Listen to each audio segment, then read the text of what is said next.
मुनीब साहब, सबसे पहले सवाल आपसे कि खान से जो मुलाकातें थीं उनके ऊपर पाबंदियां रहीं और फिर एक दो मुलाकातें हुई और आज जो है वो हमने देखा है कि मुस्तकबिल करीब में भी मुलाकातें नहीं होंगी। तो इस मौजूदा तनाज़े ने पार्टी के अंदर क्या रद्द-ए-अमल पैदा किया है और इसका सियासी असर जो है ये मुस्तकबिल के ऊपर पार्टी की स्ट्रेटजी पे क्या होगा?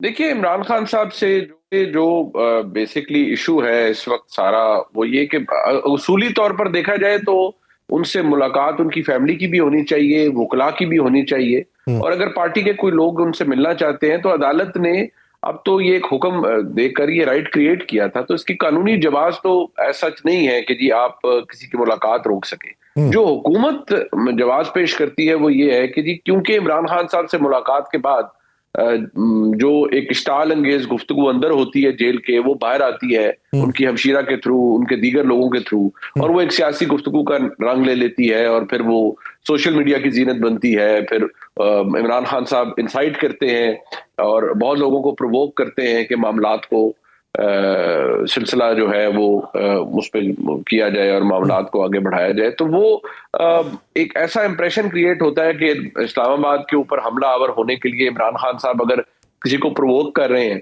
तो ठीक, प्रोवोक करने के लिए यानी हुकूमती बयानिया जो है और दूसरी तरफ DGISPR की तरफ से जो आज मौक़िफ़ रखा गया है, ये दोनों मेल भी खाते हैं। मुनीब साहब, मैं आता हूँ आपके उसी जवाब की तरफ जो आपने पहले सवाल के जवाब में दिया कि आपने कहा मिलने देना चाहिए। मुलाकात के लिए हफ्ते में 2 दिन मुकर्रर हैं। सोहेल अफरीदी साहब 8 मरतबा कोशिश के बावजूद खान से नहीं मिल सके, इसकी वजह आपको क्या नजर आती है? और आज की प्रेस कॉन्फ्रेंस के बाद तो मंजरनामा तो वैसे ही चेंज है।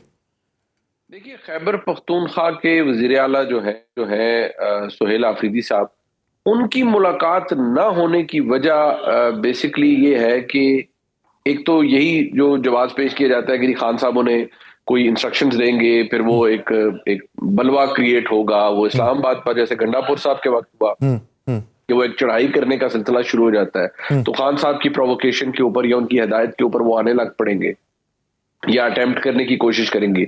दूसरी बात ये भी है कि जो खैबर पख्तूनख्वा के वजीर आला है, उनका ताल्लुक वफाकी हुकूमत से भी उस तरह से अभी कोई एक वर्किंग रिलेशनशिप, आज उसकी एक हम देख सकते हैं वो NFC के हवाले से एक मीटिंग थी, तो छोटी मोटी उनकी मुलाकातें हुई वजीर खजाना से, ये वो, अदरवाइज कोई एक रिलेशनशिप डेवलप नहीं हुआ। और सोहेल अफरीदी साहब का ताल्लुक पाकिस्तान की जो इस वक्त एस्टेब्लिशमेंट है उससे भी बिल्कुल बिल्कुल नहीं हुआ। ताल्लुक बिल्कुल बना ही नहीं, और बल्कि ताल्लुक बड़ा सावर हो गया है।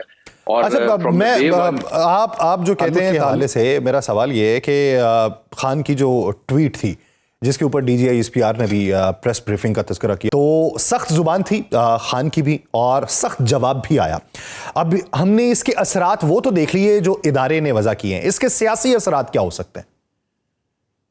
देखिए, इसके सियासी असरात एक तो ये है कि पाकिस्तान की सियासत में पाकिस्तान तहरीक इंसाफ के लिए जो सियासी स्पेस है वो पहले ही कम थी, लेकिन अब शायद उसमें मजीद कमी होना शुरू हो गई है और मजीद मसाइल उसके अंदर बढ़ना शुरू हो गए हैं। पाकिस्तान तहरीक इंसाफ के लिए ऑलरेडी बहुत से मसाइल थे जब से इमरान खान साहब जेल में है, उससे पहले भी, और कुछ मसाइल ऐसे हैं जिनको पाकिस्तान तहरीक इंसाफ ने भी उनमें कंट्रीब्यूट किया है। तो लिहाजा ऐसी सूरत हाल में जब एक सियासी जमात हो, और वो हो भी बड़ी सियासी जमात, एक सूबे के अंदर उसकी हुकूमत हो, लेकिन ओवरऑल नेशनल पॉलिटिक्स के अंदर उसकी स्पेस कम होती जाए, तो वो कोई अच्छी अलामत तो नहीं होता किसी भी जमहूरी निज़ाम के लिए या सियासी जमातों के लिए। बदकिस्मती से वो हो रहा है आज के दौर में, आज हमारे मुल्क के अंदर। अब उसके ऊपर हम क्या कह सकते हैं, लेकिन जो हो रहा है वो मैं समझता हूँ बड़ा ठीक, यानी इसमें खान साहब का ही किरदार ज्यादा दिखाई देता है। मुनीब साहब, मेरा एक आखिरी सवाल ये है पाकिस्तानी सियासी निज़ाम के हवाले से कि बांग्लादेश के हाइब्रिड निज़ाम के बारे में सोहेल वड़ाइच साहब ने अपने आर्टिकल के अंदर जिक्र किया कि पाकिस्तान उस तरफ बढ़ रहा है। वज़ीर दिफा ने भी बारहा इस बात की तस्दीक की है। तो अभी मौजूदा मंजरनामे में आप क्या कहते हैं कि पाकिस्तान किस निज़ाम की तरफ बढ़ रहा है? जी, मैं इसको समझता हूँ कि बिल्कुल दुरुस्त बात है। पाकिस्तान के अंदर एक हाइब्रिड निज़ाम है, और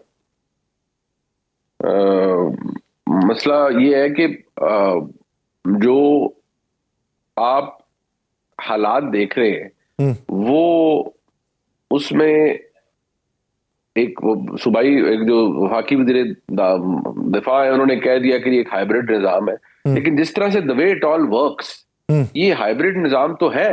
और वो हाइब्रिड निज़ाम बेसिकली क्या होता है कि इसमें पाकिस्तान की एस्टेब्लिशमेंट और हुकूमत मिलके काम करते हैं यहाँ, और उसमें जो पाकिस्तान का जो सिक्योरिटी ऑपरेटर्स है उसका फुटप्रिंट बहुत ज्यादा होता है। वो खान साहब के दौर में शुरू हुआ, फिर PDM-1 आया, उसमें मजीद बढ़ा, अब है तो उसमें मजीद वो रोल एनहांस हो गया है। तो हम बिल्कुल इसे हाइब्रिड रिजीम ही कहते हैं, और क्योंकि ये हुकूमत भी एस्टेब्लिशमेंट की मदद से ही चल रही है और उनकी मदद से ही वजूद में भी आई है, तो मैं समझता हूं कि ये एक हाइब्रिड निज़ाम है, बिल्कुल हाइब्रिड निज़ाम ही है, और हुकूमत है वो उन्हीं की मदद से चल रही है। और ये जो एक इख्तरा इस्तेमाल की गई है, ये बेहतरीन इस्तारे के तौर पे इस्तेमाल की गई। बहुत शुक्रिया मुनीब फारूक साहब।